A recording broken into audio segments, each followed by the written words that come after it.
A ver, espera un momento. ¿Me estás diciendo que herbívoros silvestres y ganado tienen similares emisiones de gases de efecto invernadero?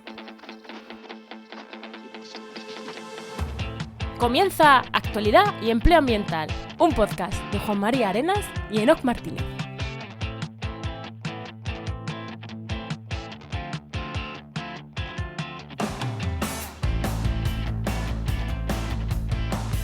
Buenas, soy Juan María Arenas.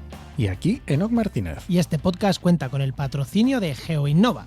Profesionales expertos en territorio, medio ambiente y sistemas de información geográfica que puedes encontrar en www.geoinnova.org. Hoy, en el programa 179 del martes 9 de mayo de 2023, hablamos sobre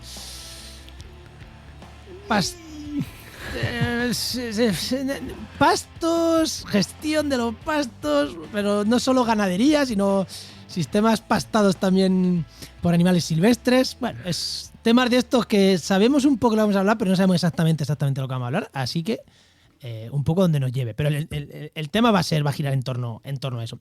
Y a lo mejor de incendio en Asturias también tratamos un poquito, ya que estamos. Muy probable que caiga Y también. es posible que caiga también. Y de CO2 también cae. Bueno, pero antes de eso, ¿no? ¿Qué tal tu semana? ¿Qué has hecho? Pues un montón de podcasts, porque no solo los que hacemos tú y yo, los que hago yo solo, también me han invitado a más y esta semana es una locura, o sea, tremendo. Sí, a ti es que te ponen un podcast delante. Me ponen el micro delante y es que, vamos, no hay manera. No. ¿Y tú qué Esto tal? es como ¿Qué tal cuando eras tu pequeño y te semana? ponían cerveza y no reaccionabas, pues a ti te pasará con los podcasts. Te ponen podcast y no reaccionas. Como los conejos cuando da la luz. Claro, Ahí exacto. me quedo.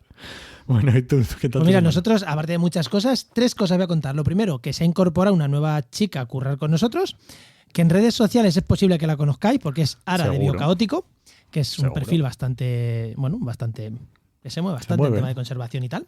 Y luego 2 cosas más. Mira, que hemos terminado, espero que cuando salga esto ya estén terminadas 2 web. Una de un investigador, la web personal de un investigador de la Universidad Pablo de Olavide, un investigador en ecología. Y otra de una escuela este es PIM, Pinedelar, y otra de una escuela de ingeniería de la Universidad de Valladolid, pero que tiene el campus o la escuela en Soria, y en la escuela se llama EIFAP. Y les hemos hecho la página web de la escuela y ya digo, espero que cuando este programa salga estén terminadas, porque están las 2 muy avanzadas, ¿vale? Y hemos estado ahí con esa web, metiéndole bastante caña, y creo que las 2 han quedado bastante chulas. Ya el boceto ya principal lo tenemos, que ya es meter contenido, o sea que las 2 creo que han quedado bastante guays. ¿Damos Pues paso al muy invitado, bien. no? Venga, vamos allá.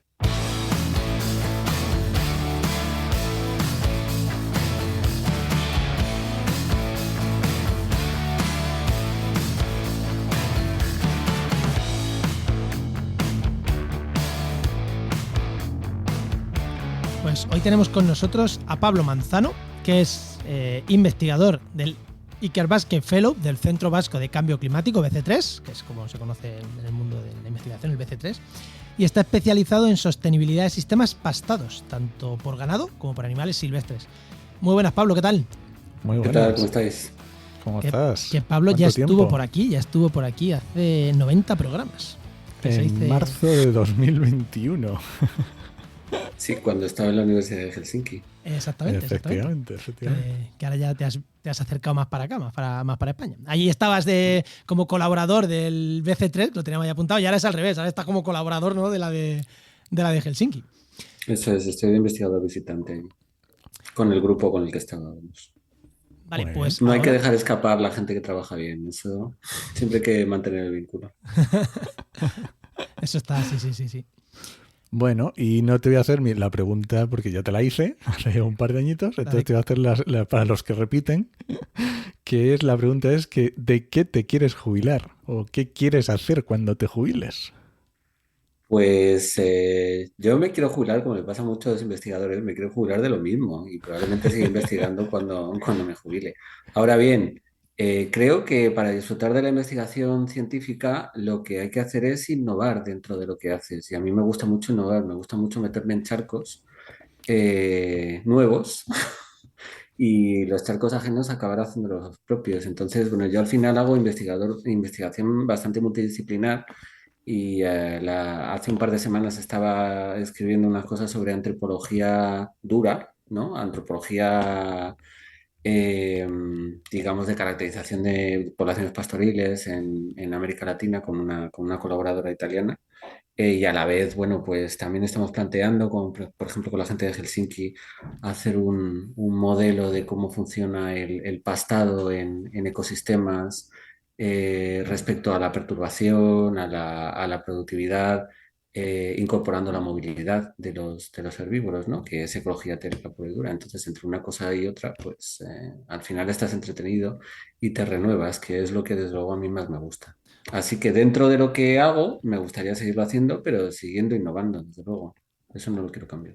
O sea, no Pues eres de genial. estos que especializarse científico, de estos que saben hasta el último de un tema y cada vez profundizan más, sino ir abriéndote cada vez más, abriendo cosas nuevas. Oye, que al final son Y cosas. tener visión de conjunto, sí, a mí lo que me gusta es la visión de conjunto. Por eso al final, cuanto más charcos pises, pues mejor. Más barro en las botas. Más abarcas. Y menos aprietas. O va, aprietas más, porque al final ya lo ves desde lejos, desde la estación Claro, es que la espacial. perspectiva es importante en investigación y sobre todo en lo que hacemos, en lo que haces tú, Pablo, joder, es que tienes que poner un foco amplio, no te puedes ir al foco pequeño porque al final es que tengan un foco amplio. Entonces, tocar muchos temas te permite coger ese foco. Y como yo digo, ya tendrás a los doctorandos que serán los que mirarán el detalle último de cada investigación. Claro, para eso están. Hombre, los corrompo bastante a los doctorandos también, metiéndoles mil ideas en la cabeza, así que... Forma buenos investigadores entonces. Muy bien, pues nada, Pues pues vamos vamos con al el tema. tema. Venga, vaya.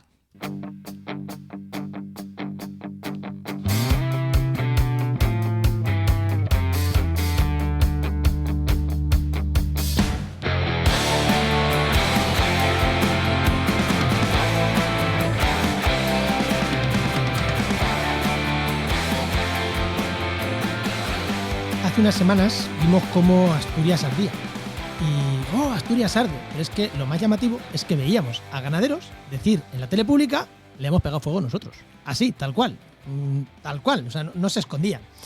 Entonces, claro, dijimos, ostras, esto hay que tratarlo en un podcast. Y tenemos a nuestro amigo Pablo, que hay que invitarlo a hablar de estos temas. Pero es que por otro lado, Pablo también ha estado haciendo investigaciones súper chulas de comparar emisiones de CO2, de ambientes de eso, de pastoreo de ecosistemas pastados, de pastoreo frente a animales silvestres. Dijimos, ostras, nuestro amigo Pablo haciendo cosas súper chulas. Y dijimos, Pablo, vente que tenemos ya muchas cosas que hablar en torno al pasto y eres nuestro pastor de cabecera. No pastor, sino que nuestra persona que nos puede hablar esto de cabecera. Así que vamos a empezar por el primer tema que te he dicho, lo de los incendios en Asturias. ¿Qué de verdad hay? Y vas a decir toda, ya te lo digo yo. ¿Qué de verdad hay en que los incendios en Asturias le han pegado fuego a los ganaderos? ¿Y el por qué? ¿Y el por qué? No le pegan fuego porque les guste, porque son unos pirómanos. No son pirómanos. ¿Por qué lo Sí, hacen? yo creo, claro, aquí hay que analizar, efectivamente, sí, sí, o sea, hay que analizar por qué consideran que es lo correcto, ¿no? Creo que es porque si salen en la tele diciendo hemos sido nosotros, es porque consideran que es lo correcto y es porque consideran que tienen razón. Y eso es una cosa que la sociedad se tiene que plantear, ¿no? Por qué están tan seguros? ¿Y qué hay ahí? ¿Qué está fallando en el público en general que no estamos entendiendo eso? Y bueno, siento complicaros la entrevista, pero voy a tener que dar un marco general, porque esto al final no se entiende si no das un marco general. Y es Ahí así. precisamente lo que decía antes, de que nos hace falta un marco general para entender todo esto. Y voy a empezar a hablar de hace 15 millones de años. Venga, bueno, en general, venga, vale. Claro. Entonces, ¿qué pasa hace 15 millones de años? Bueno, hemos sacado además, a principios de este año, hemos sacado un trabajo en una revista nueva del grupo Nature que se llama NPJ Biodiversity, que precisamente toca estos temas, ¿no? ¿Qué pasa hace 15 millones de años? Bueno, pues que África y Eurasia se juntan y entonces ahí hay una comunidad de herbívoros que por primera vez en la historia evolutiva de la Tierra está junta, que son los proboscideos, los elefantes, y los bóvidos, que pueden ser las vacas, las ovejas. Bueno, entonces no eran exactamente eso, pero digamos que en esos grupos animales, los rinocerontes, que los rinocerontes también son euroasiáticos, se juntan todos esos gremios de herbívoros. Y entonces algo pasa, que el bioma de la sabana se extiende por todos los ecosistemas continentales, primero por Eurasia y África, y luego además a través de Beringia se acaba extendiendo por América del Norte, y luego con el gran intercambio de fauna entre Norteamérica y Sudamérica también aparece en América del Sur. Y luego, por otra parte, los marsupiales, bueno, pues también tienen animales que lo mantienen, animales de gran tamaño. ¿Y qué hacen esos mega herbívoros? Bueno, pues tradicionalmente se los ha estudiado como a partir de lo que hace su sistema digestivo, ¿no? Entre ramoneadores y pastadores. La división tradicional de, por ejemplo, un corzo o ya en los domésticos una cabra, con lo que podría haber hecho un uro o hace ahora mismo un ñu y lo que hace una vaca o una oveja, que son pastadores. Eso está basado en lo que hace su sistema digestivo con la materia que ingieren, ¿no? Que los ramoneadores, digamos que son más selectivos, están menos especializados en procesar materia de pobre calidad y los pastadores, pues digamos que entra ahí todo y se fermenta y a partir de la celulosa, que es probablemente la materia más pobre que hay para alimentarse en toda la faz de la Tierra, se sacan proteínas, se fija nitrógeno del aire, se produce metano, que ahí es también donde engancha eso de esos estudios que estamos haciendo sobre la emisión de metano. Entonces, lo que no se ha analizado es desde un punto de vista de la planta.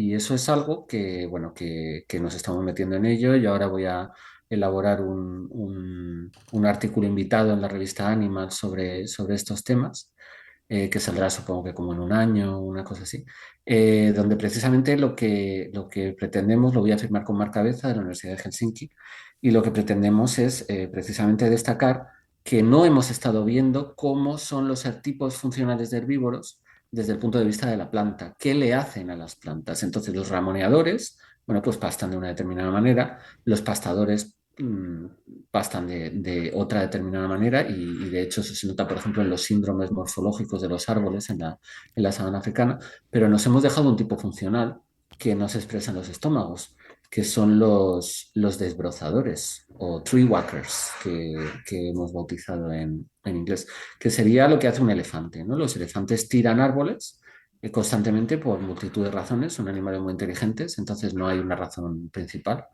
Y bueno, pues pesan 5 o 6 toneladas, entonces básicamente pueden tirar árboles abajo. Y todo ese tirar árboles abajo empieza a pasar a gran escala en el mundo hace 15 millones de años y conforma, justo con el pastado de los bóvidos, los ecosistemas continentales. Y todas las plantas continentales, no estamos hablando, por ejemplo, de la laurisilva, que es un sistema insular donde no había herbívoros, para que la gente se haga una idea, sino los ecosistemas continentales evolucionan en ese marco y las plantas necesitan luz, necesitan apertura, los polinizadores, un montón de funciones ecosistémicas, ¿no? Entonces, cuando los grandes megaherbívoros se extinguen, sea por cambio climático, sea por la llegada del Homo sapiens, sea por una conjunción de los dos, dependiendo del sistema, hace 40.000, hace 10.000 años, esta función ecosistémica la recoge alguien humano. Y eso es clave para mantener la biodiversidad y la funcionalidad del ecosistema. Entonces, bueno, el pastado, en realidad, con los cazadores recolectores lo recogen pues especies que quedaban que los cazadores recolectores se encargaban de promover, porque les interesaba esa proteína animal, esa carne. Pero el desbrozado, una vez no tienes elefantes, lo tiene que hacer el hombre a través del fuego. O el Y fuego de manera aquí natural.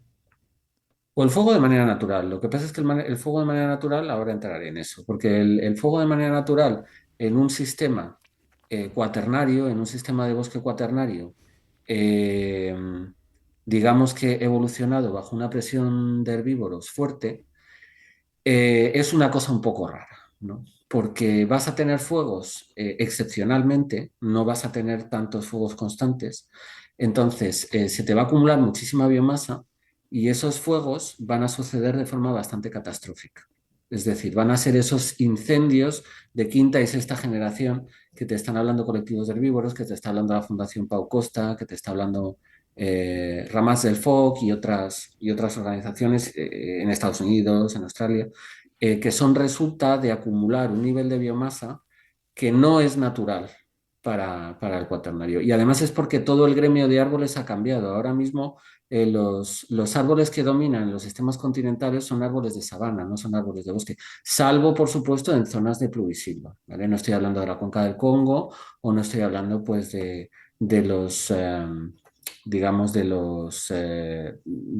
las bolsas más húmedas de la península ibérica, como puede ser en la parte más húmeda de Galicia o en Navarra Entonces, en estas zonas dominantes de bosques de sabanas, si hay un rayo y es una zona que no ha sido sometida a herbivoría durante mucho tiempo, vas a tener un fuego de las dimensiones, por ejemplo, del fuego de la Sierra de la Culebra del año pasado, Ujú. que no aporta funcionalidad ecológica, porque el ecosistema no está preparado para un fuego de esas dimensiones, para un proceso de desbrozado, si quieres, de esas dimensiones. Vas a tener una extensión muy grande de zonas sin dispersión de semillas, con falta de disponibilidad de nutrientes en ese momento, que no es comparable a que tú hagas los pequeños fuegos más o menos controlados que se han hecho, pues ya digo, desde la extinción de esos megaherbívoros. Sí que está comprobado, hay un paper de 2021,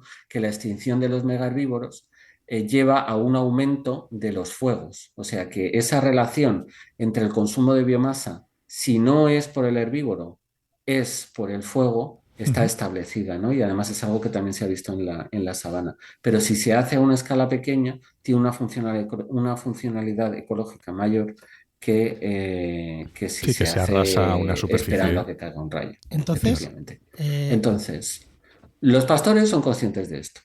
Y los pastores ven que cuando el monte se matorraliza, pierde funcionalidad ecológica, también pierde rentabilidad para ellos, porque la pérdida de funcionalidad ecológica también significa una pérdida de productividad. Pero ojo, y aquí a lo mejor digo algo que pone un poco los pelos de punta, pero por ejemplo con todo el conflicto del lobo que tenemos en estos momentos, nadie está pensando que, bueno, el conflicto del lobo en parte viene porque los colectivos conservacionistas están percibiendo que aunque la superficie ocupada por el lobo es mayor, la cantidad de lobos que hay viene a ser la misma. Luego Sí. la densidad está bajando. Entonces lo están achacando, bueno, pues a furtivismo o a no tolerancia con la especie o a lo que sea. Nadie está pensando que a lo mejor lo que está pasando es que la capacidad de carga del ecosistema Ha en bajado. términos de herbívoros silvestres está bajando, porque hay una matorralización, porque ya no tenemos cazadores recolectores que le prenden fuego y tampoco tenemos pastores, porque está desapareciendo la ganadería extensiva.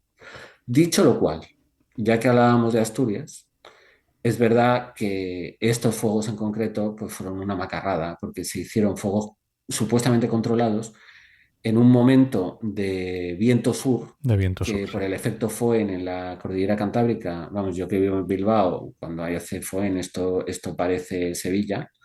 Eh, entonces es el peor momento, aunque fuera marzo era el peor momento para hacer un fuego y eso fue pues poco, una imprudencia. Ahora, y bueno, y luego está el enconamiento de... No es casualidad que haya mencionado el lobo, porque hoy han aparecido dos cabezas de lobo sí. en un municipio asturiano. Ahí hay un sector bastante hooligan, ¿no? De este sector de pastores que desde luego no ayuda nada a que la sociedad los Claro, es que comprenda. Ahora, dime, dime. no, Pablo, claro, pero por lo que estás diciendo es que igual los pastores que le han pegado el fuego, que le han pegado fuego al monte, saben, o saben no, saben que tienen que pegarle fuego al monte para mejorar el ecosistema, pero saben que si le pegan fuego, porque tontos no son, saben que si le pegan fuego cuando viene viento sur, seco, cálido, aunque sea marzo, aquello va a arder como la pólvora. Claro, a lo mejor lo que no saben es, lo que saben es que tienen que pegarle fuego al monte y su idea es cuanto más daño haga, mejor, porque tontos no son y saben que le pegan fuego cuando saben que va a hacer mucho daño. En este caso en concreto, o sea, tontos no son, diciendo, viene el viento seco del sur, ahora va a arder como la pólvora, a pegarle fuego. Claro, que a lo mejor saben que tienen que hacer fuego, pero lo hacen mal, o sea, lo hacen en plan para hacer daño. No es el uso del fuego controlado que hacían sus antecesores, o sea, con sus ancestros, por así decirlo. Bueno, yo creo que los colectivos no son homogéneos. Tenemos a meterlos a todos en Un un saco, sí. mismo cajón, digamos. Y creo que es importante que la gente entienda que o sea, si el fuego al final, o sea, si sale gente diciendo, sí, le he pegado fuego, sí hemos sido nosotros, es porque hay cierta intención colectiva de hacer entender a la sociedad que la política de supresión de fuego no lleva a ninguna parte y que está haciendo daño a la sociedad y les está haciendo fuego, les está haciendo daño a ellos como productores del sector primario. Ahora bien, creo que dentro de todo colectivo, y ellos no son una excepción, tienes gente más razonable, más prudente, gente más en el medio y gente más bestia. Y bueno, vamos, yo no sé porque no, decir, no he estado ahí, no sé tampoco quién ha sido exactamente, pero sé que hay gente dentro del colectivo que no le parece bien haber hecho esto un día de viento sur, de altas temperaturas, aunque fuera marzo, ¿no? Por otra parte, los fuegos siempre se han hecho en marzo. Entonces, a lo mejor, pues ahí hay cierto cerrilismo de esto se ha hecho toda la vida, ¿no? En cualquier caso es revelador, porque está revelando un desequilibrio en el socioecosistema, ¿no? Tenemos un ecosistema que requiere de la mano del hombre para mantener sus valores naturales. Esto le va a chirriar a un montón de gente y sobre todo a la gente que ni siquiera admite que Asturias sea de natural una sabana. Eh, Aunque bueno, esto es lo que viene a decir Whitaker desde los años 70 y William Bond desde el año 2000 y pico, y lo que no va a chocar ni en una reunión científica de la Sociedad Española para el Estudio de los Pastos, ni en un Congreso Internacional de Vegetación. Pero bueno, porque ahí también hay cerrilismo en ese otro lado, ¿no? O sea, aquí hay que entender cómo somos los humanos y cómo nos atrincheramos en nuestras opiniones. Pero hay que entender eso, que la gente que está viendo el campo y está viendo lo que pasa con el campo, pues está contemplando cómo una política en la que insistimos desde hace 40, 50 años no está yendo bien. Y es precisamente esa política de supresión. Los bosques europeos, los bosques estadounidenses, nunca han tenido tanta biomasa desde hace 15 millones de años, nunca.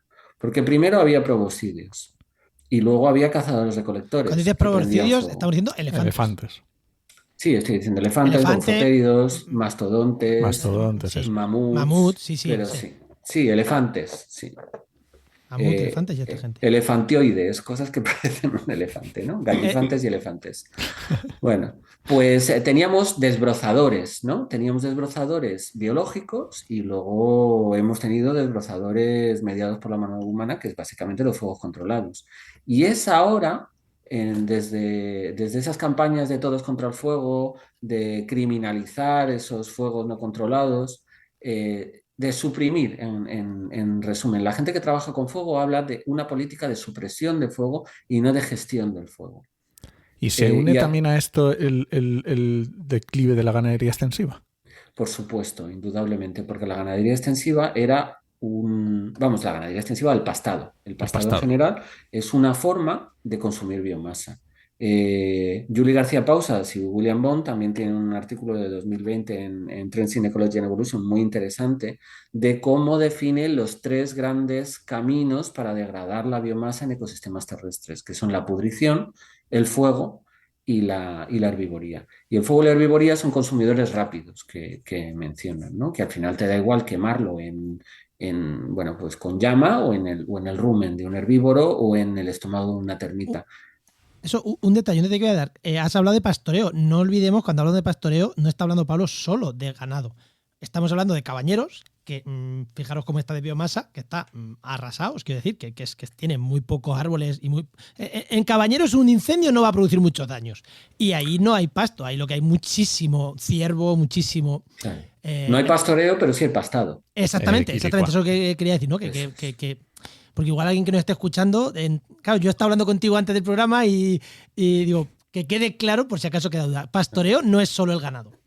Claro, y fíjate, Cabañeros también es un ejemplo muy bonito, porque, y de hecho estamos trabajando, hay un trabajo que tenemos ahora en revisión en Landscape Ecology. Cabañeros es un ejemplo muy bonito porque es un sitio que mucha gente considera que está sobrepastado, que hay exceso de ciervos. Y a mi entender hay dos cosas que no se están entendiendo, porque dicen, bueno, hay exceso de ciervos porque no hay depredadores. Bueno, cuando hay pocos ya en el mundo, pocos sistemas pastados que estén bien conservados. El Serengeti es uno de ellos y yo creo que el Serengeti es un sitio donde se pueden aprender muchísimas cosas. ¿Y qué pasa en el Serengeti? Que tú tienes una gran biomasa de herbívoros, tampoco tan grande, por cierto, cuando calculas las biomasas que eran comunes en los sistemas prehumanos, por ejemplo, del último interglaciar a lo largo de toda la Tierra, que es ese trabajo que hemos sacado en NPJ Biodiversity a principio de año. Pero ¿qué pasa en el Serengeti? Que tú tienes un enorme rebaño de ñus, con bastantes cebras y con bastantes gacelas, pero la mayor parte del pastado lo hacen los ñus, que te va migrando. Y luego tienes un montón de depredadores. Realmente en el Serengeti no se puede decir que no hay furtiveo, no hay una población reducida de depredadores, o sea, hay los depredadores que tiene que haber. Y sin embargo, los ñus no están controlados por la cantidad de depredadores que hay. como pretenden que sea en Cabañeros, sino que están regulados por la cantidad de hierba que hay, que es lo que pasa en Cabañeros. Sí. Y el resultado es un paisaje muy similar. Cabañeros tiene hierba en la raña, con pocos árboles, y luego tiene un paisaje bastante leñoso en las laderas, que es exactamente lo que pasa en el sistema de Serengeti, pues por ejemplo en el escarpe de Olololo, en el parque de Masai Mara, en la parte oeste, hacia el lago Victoria, que son todo leñosas, ¿no? Porque en el momento en el que se pone empinado, pues la leñosa le puede mejor a la herbácea y además, bueno, pues probablemente las densidades de herbívoros no son tan altas porque no se meten tanto ahí.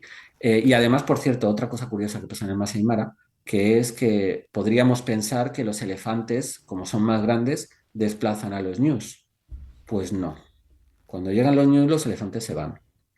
Probablemente porque les dan asco, ¿no? Porque son ruidosos, sucios, pero el caso es que ese 1,5 millones de ñus o ese 1,3 millones ñus es al final determinante a la hora de conformar todo el ecosistema. ¿Y por qué hablo de esto con respecto a Cabañeros? Bueno, pues porque dirías, bueno, pero si los ñus son estos bichos tan tontos que caza todo el mundo, ¿cómo es posible que los depredadores no sean capaces de fijar su población? ¿Cómo es que están determinados por la disponibilidad de hierba? Bueno, pues porque los ñus migran y los depredadores no migran. ¿Por qué no migran los depredadores? Bueno, pues una familia de leones tiene su territorio y al este, al norte, al sur, al oeste, hay otra familia de leones. Claro. Entonces, pues por ejemplo, en la paridera del Serengeti, que es en la parte del Ngorongoro, es la parte más seca, pero también es donde la hierba tiene mayor calidad, que suele pasar con los recursos pastícolas. Bueno, pues ahí en febrero los leones están dando un festín de ñu, porque están pariendo las hembras de ñu, es facilísimo cazar, además, en fin, ternerito, está bueno, está tal, se ponen hasta arriba. Se ponen tan hasta arriba que llega un momento que no pueden comer más. Y entonces, pues sobreviven aproximadamente un 80 o un 90% de los ñus que nacen. Y luego el rebaño se va y los leones se quedan.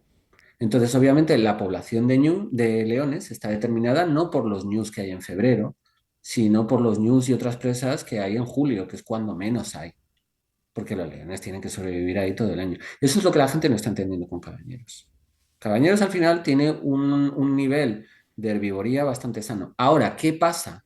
Que no tiene pastadores. Por eso hablaba antes de los tipos de funcionales de herbívoros.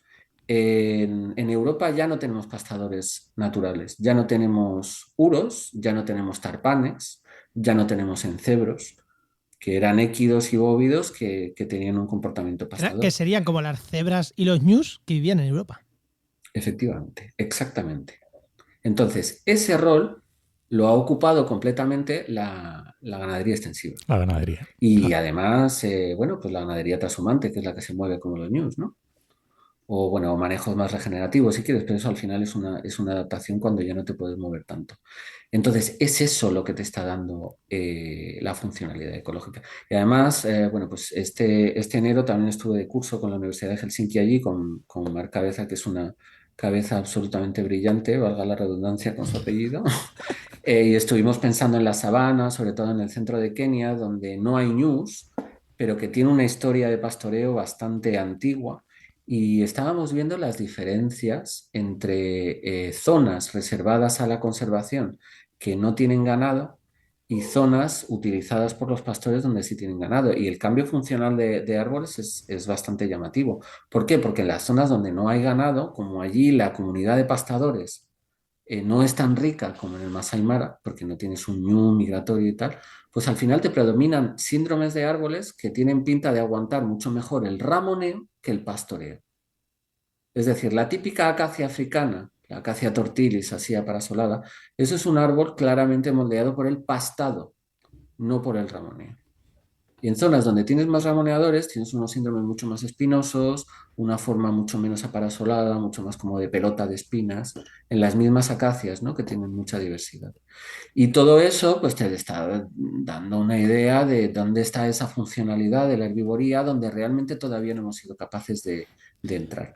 Y esto es lo que te explica los problemas de funcionalidad ecológica que hay en Cabañeros, porque tienes un exceso de ramoneadores, no hay pastadores, y también te explica por qué el abandono de la ganadería extensiva te está alterando esa acumulación de biomasa y te está haciendo perder, digamos, esa funcionalidad paisajística que conduce a graves incendios. En el programa de hoy hemos empezado diciendo que los fuegos en Asturias, bien, y que en Cabañeros no hay demasiados ciervos. Igual te mandan algún ecologista, te manda algún sicario a tu casa, pero bueno, Sí. sí, será el que no te conozca, porque el que te conozca sabe que dice las cosas bastante. Y lo que más me gusta, con mucha base científica, es que es así. Vale, y ahora Bueno, se intenta. otro tema. Esto, relación entre ecosistemas, emisiones de CO2, de metano. Hablo de CO2, pero para mí es una Todo molécula uno, sí. intercambiable con el metano, ¿no? Para algunos aspectos. ¿Qué diferencia hay entre los el ganado, y los silvestres? Porque estamos diciendo, es que el CO2 es culpa de la ganadería. Hostias, tú nos estás diciendo que si no hay ganado, tiene que haber vivos salvajes. Si no, nuestros ecosistemas no se sostienen. Es eso o fuego.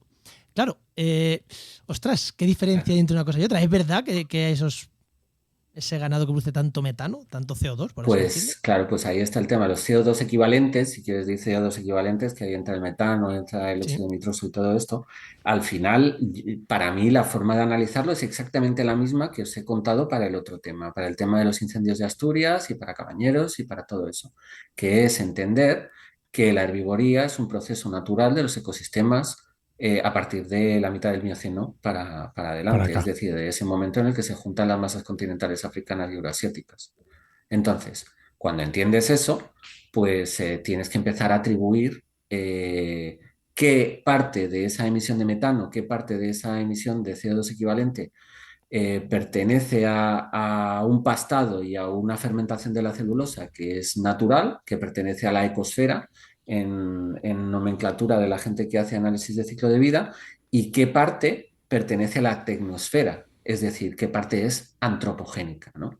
Y de eso hemos sacado un par de trabajos, precisamente uno centrado en la transhumancia y en usando quintos de mora, que viene a ser como Cabañeros, como ecosistema de referencia en España, y otro usando el Serengeti y el gran ecosistema del Serengeti y de referencia o de sistema dominado por el ganado, pues la zona del Oliondo, que es una zona anexa con la misma geología, con la misma pluviometría, pero donde el peso de la fauna salvaje es muchísimo menor y el de la fauna doméstica muchísimo mayor. Centrando en España, que Y ha dicho Cabañeros y Quintos de Mora, ¿esto dónde Quinto de está? Mora es Toledo, al sur de Toledo. Quintos de Mora está cerca de Eso, Cabañeros, eso, está en tío. los Sí. Montes de Toledo. Vale, vale. Sí. Básicamente es un sistema de monte mediterráneo donde además hay unas densidades de ciervos parecidas, ¿no? Y una no intervención, digamos, parecida. Entonces, bueno, empecemos por el Serengeti, porque yo creo que es lo más sencillo, ¿no? Y lo más espectacular también. Bueno, yo como he trabajado en África 10 años y además trabajé por aquella zona, pues sabía de dónde sacar datos, no tanto del Serengeti, que de eso hay muy buenos datos, sobre todo de los libros publicados por Anthony Sinclair de la Universidad de la Columbia Británica, sino de datos ganaderos del distrito del Ngorongoro, de la zona del Oriondo, ¿no? Que es lo que permite hacer esa comparación. Y bueno, pues miramos esos datos a ver, porque realmente no sabíamos muy bien qué iba a salir, ¿no? Y entonces, bueno, mediante diferentes estimaciones del IPCC, tanto el IPCC de Tier 1, Tier 2A, Tier 2B y por la atribución alométrica, sacamos emisiones de metano y óxido nitroso por hectárea en el caso del Serengeti y en el caso de esta zona ganadera del Oliondo. Y una vez haces las medias de todos esos métodos, pues resulta que nos sale exactamente lo mismo. O sea, varía en el segundo decimal o en el primer decimal, una cosa así. Claro, o sea, cuando nos salió dijimos, esto nos va a costar publicarlo porque parece que hemos hecho trampa. Pero no hicimos trampa, salió así de verdad. Pero claro, si lo piensas, tiene lógica. La producción de biomasa, la producción de hierba es igual en los dos sistemas. Entonces es lógico que soporten o que mantengan una fermentación de hierba parecida que genera una cantidad de metano parecido. Si es que lo que hemos estado diciendo. En un sistema que tiene cero inputs externos, porque los pastores Masái del Oliondo son demasiado pobres para andar comprando pienso. ¿Vale? Ahora bien, y esto a mí me parece una bomba, ¿no? Me parece una bomba porque además se le atribuyen, de las emisiones de la ganadería, se le atribuyen un 18% a África subsahariana y un 20% a la India, que es al final un sistema sabanoide muy parecido con muy pocos inputs, ¿no? Entonces estamos hablando de que a lo mejor, vamos, no sé porque hay que hacer más números, ¿no? Pero estamos hablando de una proporción muy grande de todo eso que se achaca a la ganadería, podrían ser flujos naturales que no son antropogénicos, que son naturales. El Y antropogénico luego es que el hemos, hombre ha llevado el ganado, pero si no estuviera el ganado, estarían los ñus o otros. claro, O lo que sea. efectivamente, y que además, y más aún, y es que si tú abandonas el ganado porque dices, oiga, que esto emite mucho metano, esto hay que quitarlo de aquí, y lo quitas, es que vas a tener más ñus y más búfalos, y te van a emitir el Lo mismo mismo. metano que te estaban emitiendo Las ese vacas. ganado, ¿no? Las vacas y las ovejas y las cabras. Entonces, bueno, claro, o sea, a mí me gusta que se recuperen ecosistemas naturales, pero en la situación de inseguridad alimentaria que hay en África y tal, pues me parece una temeridad, ¿no? Es que te estás jugando liar la parda. Y total, para no conseguir nada en términos de mitigación de cambio climático. Eso por la parte del Serengeti. Ahora bien, en la parte de España que hemos hecho, analizando el sistema de la Conquense, de la transhumancia de la cañada real conquense, que además pasa por Montes de Toledo, y lo hemos comparado con, bueno, pues con Quintos de Mora, ya digo, con esas densidades, resulta que sacamos dos cosas curiosas. Primero, sacamos que la transhumancia es extraordinariamente eficiente en términos de productividad. Son sistemas que en términos de fertilidad y en términos de bienestar animal, las ovejas viven más tiempo, paren más, porque viven en una eterna primavera. Además, tienen muchísima menos necesidad de inputs de pienso, que al final es un input de energía fósil. Y entonces, bueno, pues su huella de carbono, sin hacer más nada, sale equivalente a la de sistemas intensivos de oveja, porque son ovejas lo que analizamos. O sea, es decir, una oveja trashumante tiene, digamos, una eficiencia tan grande, porque a las extensivas siempre se acusa de ser poco eficientes, ¿no? De emitir mucho metano para la cantidad de producto que producen. Bueno, pues en el caso de la transhumancia, como está todo tan optimizado porque están viviendo una primavera eterna, y están usando los pastos en su momento óptimo y tienen una longevidad grande, tienen una fertilidad grande, pues resulta que tienen una productividad parecida a unas ovejas intensivas. Con la diferencia de que las ovejas intensivas tienen una huella de combustible fósil mucho más grande Por que los la de inputs las que le ovejas tienes que dar, trashumantes. claro. Ya primera alerta, ¿no? Ahora, entonces, ¿por qué no estamos todos comiendo cordero trashumante? Bueno, primero porque no se diferencia, porque no hay una comercialización específica. Es más, es que se vende más barato porque sabe mucho. Como la gente no sabe qué está comiendo, dice, uy, este cordero qué raro, ¿cuánto sabe? O sea, un absurdo, un Sí, sí, absurdo. eso me pasaba a mí en Madrid con el conejo de campo. Que a la gente el Claro, conejo de campo en Madrid no le gustaba. Y yo Porque decía, sabe. pero es que el otro es pollo. O sea, el conejo de granja que para el mí era otro pollo. pollo es, Es que para mí eso es esto es pollo, pollo, esto no es conejo. Yo decía, mira, efectivamente. no, estoy acostumbrado toda la vida. En mi familia han sido, bueno, como en todos los pueblos de La Mancha, o sea, se ha comido el conejo de campo principalmente y me sabía Claro. pollo, lo que tú dices. Pues, pues yo creo que esto destaca, o sea, la necesidad de que, claro, pero ¿por qué la transhumancia al final, si es más productiva, es menos competitiva? Bueno, pues por eso del precio, pero sobre todo porque necesita más mano de obra. Ese es el problema. Entonces es más cara de producir, es más barata de producir ambientalmente, pero es más cara de producir económicamente porque necesita más mano de obra. ¿Y por qué no? Y Y eso es por, un y por los problema. insumos. Porque a lo mejor si a la intensiva tuviera que pagar todo ese extra de consumo fósil, igual ya no saldría tan barata, ¿eh? Pero eso es otro tema. También, sí, también. Si se Vamos, pero a cargara, mí lo si que se me parece cargara, sí. sorprendente es que no se esté vendiendo el cordero trashumante. Afortunadamente, en Santiago de la Espada, el alcalde ha creado una marca, Aquí en Jaén. una marca trashumante precisamente para empezar a comercializarlo como lo que debería ser, que es a nivel de jamón ibérico de bellota, ¿no? Porque es un Pues sí. producto de esa calidad. Pero Ostras. bueno, aparte de esto, y mira, además al lado de Úbeda, Juan, Sí, sí, así por eso, cuando he dicho que Santiago de la toma Espada. nota. Si quieres te paso luego el teléfono de la carnicera de Santiago de la Espada para que le compres cordero trashumante acabado en campo, que ese es el bueno bueno. Yo lo voy a hacer, pero en mi pueblo el cordero tampoco es malo, ¿eh? En La Mancha el cordero tampoco es malo. Vale, vale. ¿Vale? Pero bueno, el Que es caso el es que único este cordero que como sistema, yo cuando me lo trae mi madre del pueblo, ¿vale? El caso es que este sistema, el sistema trashumante, al final es un sistema que imita mucho la ecosfera, imita muy eficientemente lo que sería un sistema migratorio natural. Entonces lo comparamos con las emisiones que podía tener un sistema con un alto nivel o una alta densidad de ciervos, que es el de Quintos de Mora. Bien, pues ahí hemos visto que un 30% de las emisiones del cordero trashumante pertenecen a la ecosfera, que es mucho. Vale, dirás, jo, qué poco, si en el Serengeti son 100%. Bueno, vamos por partes. Primero es mucho, porque ya estamos diciendo que entonces el sistema trashumante es un 30% más eficiente que el intensivo, que era el que hasta ahora se consideraba más eficiente en términos de gases de efecto invernadero.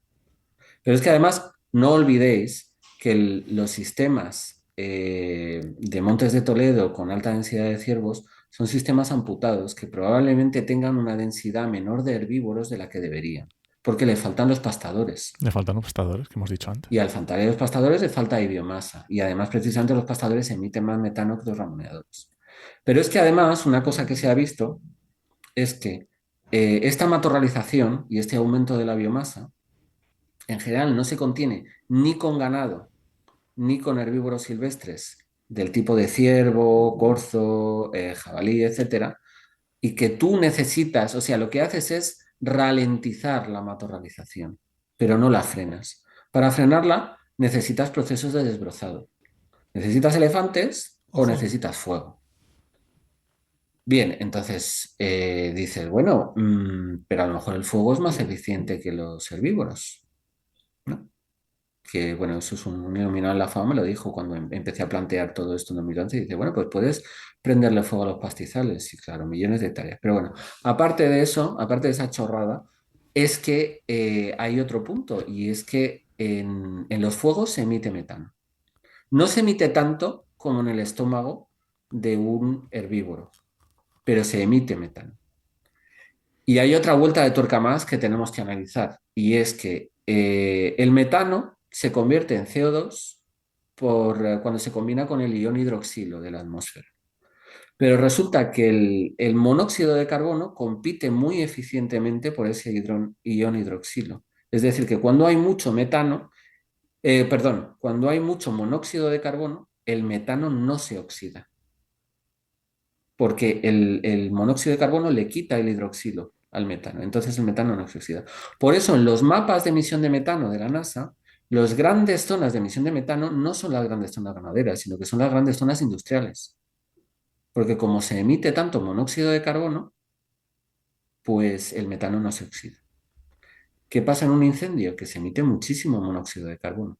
Más en un incendio de estos de quinta o sexta generación. Entonces, cuidado. A lo mejor todo esto, tenemos que hacer números, pero a lo mejor todo esto explica por qué cuando el mundo era forestal, el mundo terciario del forestal, que dura hasta hace 15 millones de años, era un mundo que estaba 6 u 8 grados más caliente que el actual.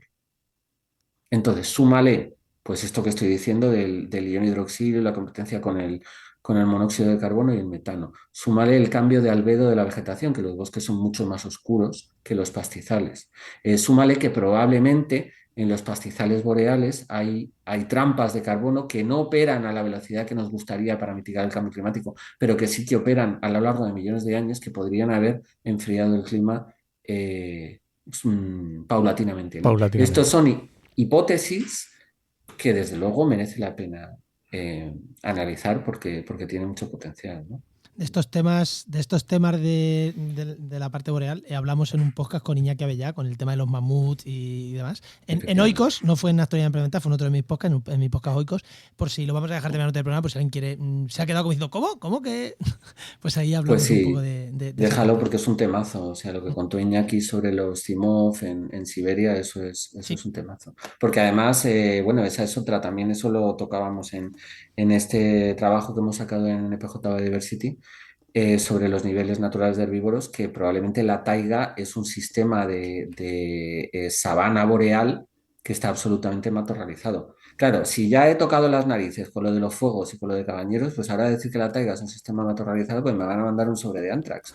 Pero bueno, es algo que no solo dicen los Timov, además hay otra investigadora checa que se llama Max Manova que también ha sacado un trabajo sobre eso, que de hecho los Timov hablan de una estepa y estos otros investigadores checos hablan más de algo sabanoide, ¿no? Una mezcla de pasto, árboles y arbustos, que realmente tiene mucha lógica simplemente por cómo operan los herbívoros si los separamos en estos tres tipos funcionales: desbrozadores, ramoneadores y pastadores. Pues yo creo que le hemos pegado una vuelta. Creo que sí, a todo esto. Creo que hemos tratado todos los temas que queríamos tratar, ¿no, Enoch? Sí, sí hemos tratado, sí.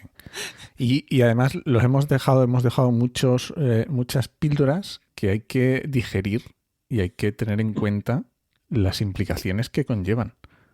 Porque en la gestión hay que tomar decisiones en base a todos estos datos que no, a lo mejor no son fáciles de tomar, ni a lo mejor hay mucha gente que no las quiere tomar, que son complicadas.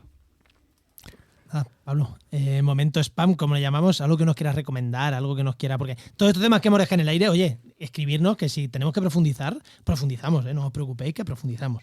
Ya sea con Pablo o con quien Pablo nos vaya recomendando. Pero eso, momento spam, Pablo, algo que nos quieras recomendar, yo qué sé, o tu cuenta de Twitter, yo qué sé, lo que quieras que la gente te sigue. Yo mucho de esto lo cuento en mi cuenta de Twitter, aunque también tengo una de Instagram y una de LinkedIn, pero ahí suelo volcar la de Instagram me cuesta un poco más, tengo que entrenarme un poco más, pero sobre todo saco mucho en Twitter y tengo también discusiones sobre esto en Twitter que creo que la gente puede aprender, puede ser bastante educativo. Y bueno, la verdad es que mucho de lo que os he contado también son hipótesis que me decís que qué quiero ser de mayor, pues de mayor quiero desarrollar todo esto que de la marinera, ¿no? Pero bueno, son cosas que va saliendo y además cuando discutes por ahí, pues en realidad te enriqueces, ¿no? También con las reacciones de la gente y con el feedback que te dan. Y luego también momento spam, bueno, has hablado antes de Iñaki, tenemos la asociación Biomas, donde yo creo que la gente puede, este año vamos a hacer un curso de la sabana a finales de agosto, principios de septiembre, que creo que ya está lleno, pero vamos, para otros años la gente se puede apuntar tanto en Uganda como en Kenia. Yo creo que son sitios fenomenales para ver esto que digo y para aprender sobre esto que digo, y yo deseando contarlo, porque realmente quiero generar escuela. Bueno, Pablo no lo ha dicho, pero la cuenta de Twitter es Pablo Pastos y la dejamos en las notas del programa. Y la web de Biomas también. Muchas gracias, que yo no me acordaba. Pues nada, Pablo, muchísimas gracias y nos vemos en otra que seguro que se va a repetir. Muchas gracias, Pablo. Un gustazo veros y estar aquí con Chao. vosotros. Chao.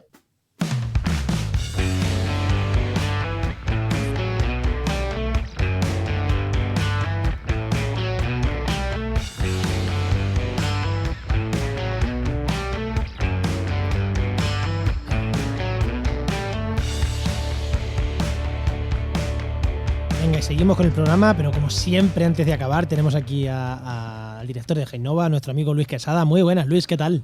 Muy buenas. Hola, ¿qué tal? ¿Cómo estamos? ¿Cómo vas? Bien.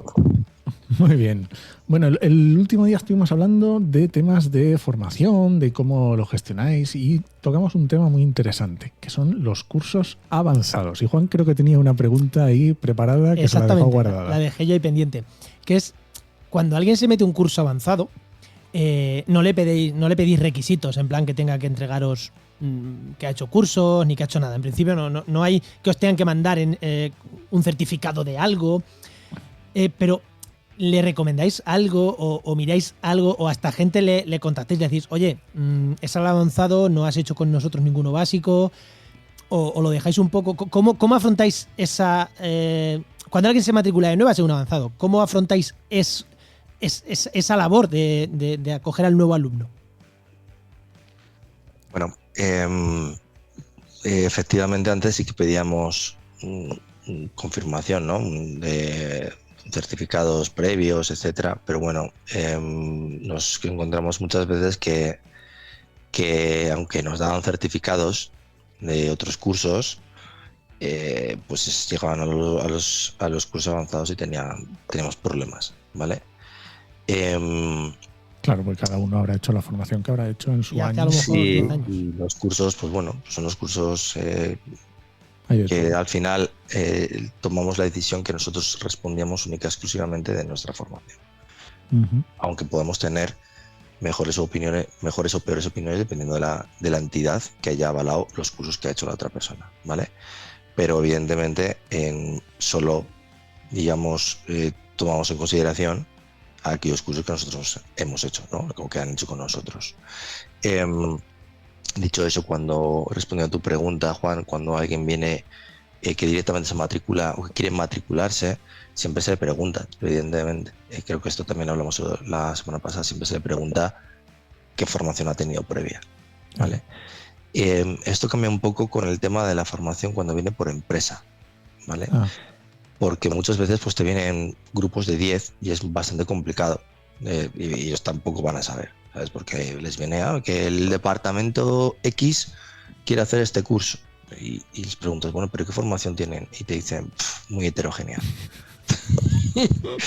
Pues es complicado, ¿sabes? Es como complicado adaptarse a los gustos de todo. Esto es algo que tienes que, si quieres sobrevivir en el mundo de la formación, tienes que aceptar, ¿vale? Bueno, y en realidad a la vida, ¿no? No puedes gustar, o tu formación no puede gustar, en este caso, a todo el mundo, ni estar atada a todo el mundo, ¿vale? Tienes que intentar adaptarla al un porcentaje, al mayor porcentaje que puedas, pero siempre va a haber gente que para el mismo curso te diga que era, vamos, lo más difícil que ha visto en su vida, que no entendía ni papa, y en la misma edición una persona que me diga que vaya, es que este curso se me ha quedado corto porque está todo muy fácil, porque no es tan avanzado, porque, ¿sabes? Entonces, esto Roberto Matallanes lo dice muchas veces, siempre se lo he escuchado, y es ¿qué es inicial? ¿Qué es avanzado? Por lo que para una persona es inicial o para una persona avanzado, eso dependerá de esa persona, no tiene nada que ver. Y ya si le sumas el medio, pues es el curso intermedio de... ¿Qué es intermedio? Entonces nosotros ahí ya, pese a que todo el mundo, o debido a que todo el mundo se rige en esos parámetros, tú no puedes salirte de esos parámetros así como así a nivel de marketing, pues intentas y haces un esfuerzo para aglomerar, digamos, o encajonar lo que tú entiendes que debe ser básico en una formación cuando estás trabajando en GIS o en cualquier otra asignatura, ¿vale? O disciplina, y lo que viene a ser avanzado en esa tecnología. Y no ¿vale? hablamos solo de cursos, porque tenéis másters y tenéis diplomas, que sería como el segundo año del máster, que ya es muy avanzado, pero es verdad que le habéis cambiado el nombre completamente, ¿no? Para que no sea segundo año del máster, no, es una especialización. Que es lo mismo, que es un curso muy avanzado, pero no es un cursito pequeño, es un puñetero máster o diploma. Claro, esto lo hemos explicado también varias veces. Realmente el primer año es un año transversal donde se nivela y donde se forma a los alumnos en niveles, digamos, en lo que entendemos que tiene que ser lo más básico, bueno, lo más básico, lo que vas a trabajar en cualquier área, en cualquier disciplina. Seas geógrafo, seas biólogo, seas forestal, seas lo que sea, claro. Tú vas a trabajar con estas herramientas. Vas a tener que entender un poco de geoestadística, vas a tener que trabajar con bases de datos espaciales, vas a tener que tocar las tecnologías X, ¿vale? Entonces, tener ese dominio en esas cosas básicas. A partir de ahí, entre las especializaciones, bien sea programación o desarrollo, bien sea temas de ordenación del territorio y planificación, bien sean temas de hidrología, geología, ¿sabes? Entonces son especializaciones que ya entrarían en el segundo año, y todas las especializaciones, digamos, que corren a cargo o se sustentan con la base inicial, ¿vale? Efectivamente. Oye, y Luis, ¿cómo haces cuando un alumno se ha matriculado en un curso, vamos a decir, intermedio avanzado, y empieza y ve que no es su nivel, que no se da cuenta de que está... ¿Cómo se gestiona eso? Porque, claro, que no se da cuenta es peor, pero lo peor es casi el que se da cuenta, que es más fácil por lo menos.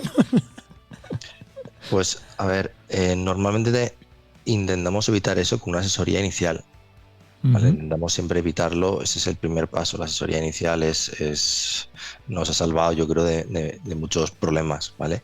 Pero sin embargo, evidentemente siempre va a haber, dentro de... Claro. Va a estar matriculándose miles de alumnos en un año, pues realmente vamos a tener un porcentaje X con los cuales pues va a haber algún problema en ese sentido, pero no lo llamo problema, pero en realidad es pues que no ha habido un ajuste, por lo que sea, de esa formación, ¿no? de la formación que ese alumno necesita. Entonces, cuando se encuentra, por ejemplo, porque si se encuentra en un curso que no está adaptado, si se encuentra, digamos, por encima de lo que debería de ser, pues evidentemente ese alumno se frustra mucho, porque no entiende nada de lo que se le están poniendo ahí y le echa muchas horas, etcétera. ¿Cómo procedemos?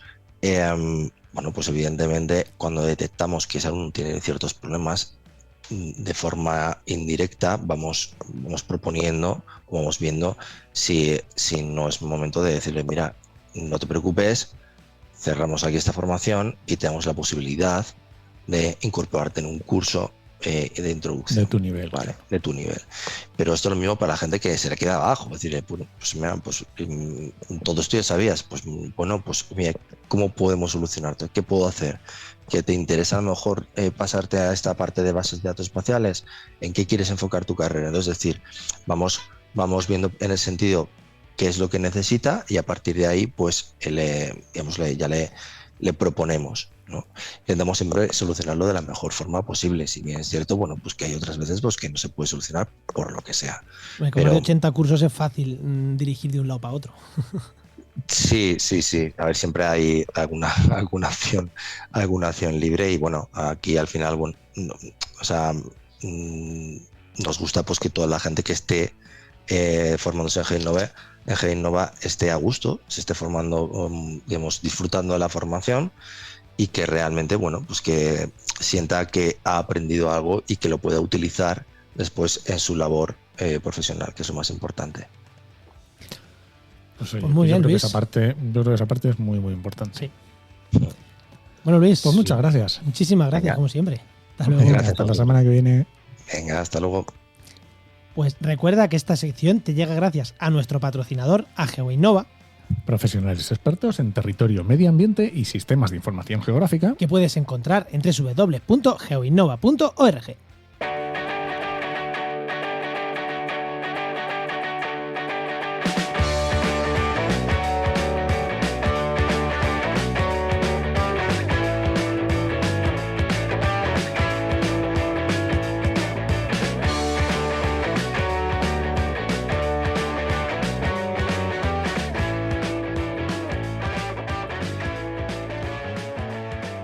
Venga, no, vámonos, que estamos grabando a viernes por la tarde y me quiero ir con mis peques. Así que venga, rapidito, ¿no?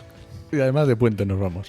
Pues mira, te voy a recomendar un podcast que no he escuchado, ¿vale? Pero me fío. Venga. Es La Ciencia de Informar, que lo está haciendo FECIT y está por ahí Luis Quevedo y yo creo que... La Ciencia de Informar.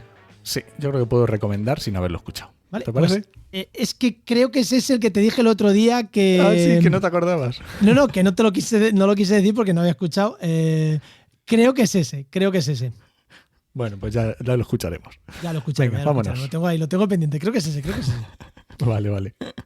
Bueno, vamos, ¿no? Este podcast pertenece a la red de podcast Podcastidae, la red de podcast de ciencia, medio ambiente y naturaleza. Y muchísimas gracias por vuestros comentarios. Muchísimas gracias si nos queréis comentar algo en concreto. Oye, ¿por qué no profundizáis aquí, allí? Decírnoslo, porque nosotros rápidamente nos animamos a hacer alguna cosa de pacto rápido, algún especial o algo así de 2 o 3 programistas. Bueno, si os resulta interesante esto, decirnos que igual le damos más bola. Le damos una vuelta. Y te esperamos en el siguiente programa de actualidad y empleo ambiental. Nos escuchamos. Adiós.